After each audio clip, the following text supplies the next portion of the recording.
This will be a video on a 1993 Toyota SR5 ignition switch replacement. So what you want to start off doing is popping this off here, and it just pops right on off. Then you want to take out the screw there, and then that's a 10 mil bolt right there. After you have that off, well, you also want to disconnect the hood latch. After you have that off, you want to take off your dash, and this is all one piece, so you got to take out the two screws up there. So then after you get those two screws out from under the dash there, this side panel will pop off, and then you want to pull out the AC switch. You want to pull off this front face plate. You want to pull off all the little nubs for the heater controls. And then there will be one more screw here holding this plate in. So after you have that screw removed, this panel should just pull up. Oh, there's the lighter dim switch here that you got to unplug, and the hazards you got to unplug, and the starter clutch start cancel switch if you have that. So for the hazard, if you press these and pop it out of the dash, it's easiest. And then there's a prong on the side to pull it off. And then for the clutch start cancel, same thing, pull this out. And then for this one, you actually pull that tab outwards with like a little pocket screwdriver. Connector slips right on out. And then if you tilt the wheel down, you can slip the dash out to the left. And then after you get that out, so after you get all that out, you're gonna remove these screws right here so that we can pull the gauges out so that we can reach the top of this right here, which is part of this right here that goes to right here on the wire harness, and that is your ignition switch. This is your ignition tumbler, and there's plenty of videos out there on how to do that.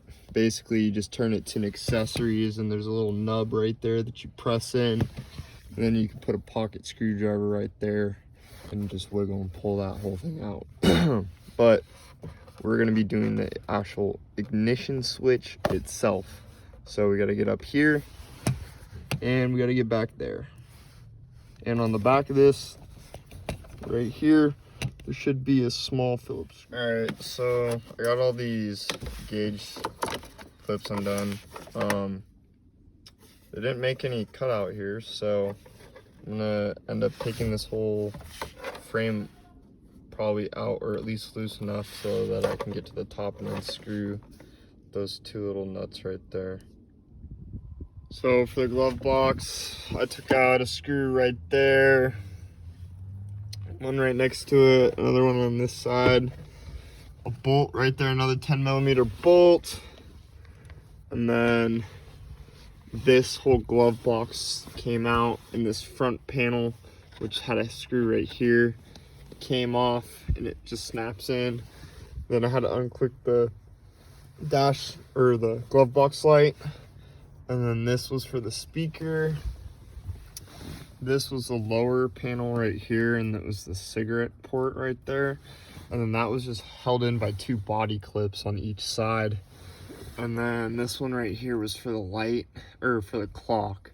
So it's been a few days since I was working on the truck, but I actually went ahead and disconnected this whole dash. This bolt right here, there's the radio faceplate, or radio bolts themselves.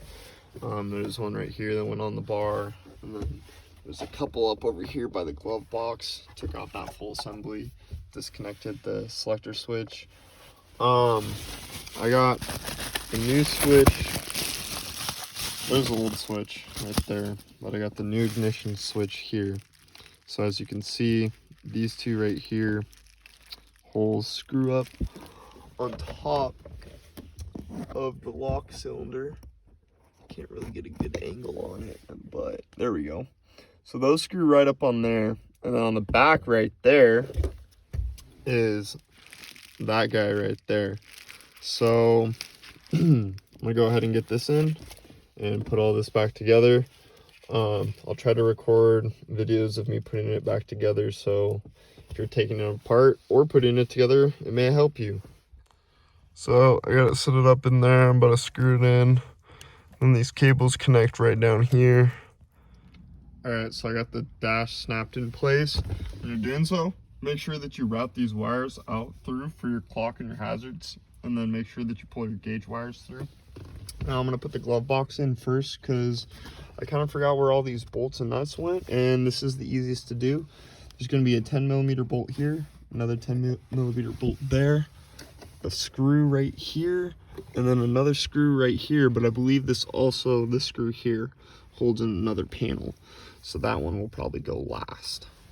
All right, so I'm actually gonna go ahead and put the radio in first because this kind of helps hold this faceplate down, and then I'm gonna go ahead and screw on this bottom mount because this little tab right there goes right over that screw hole, and it goes underneath the glove box.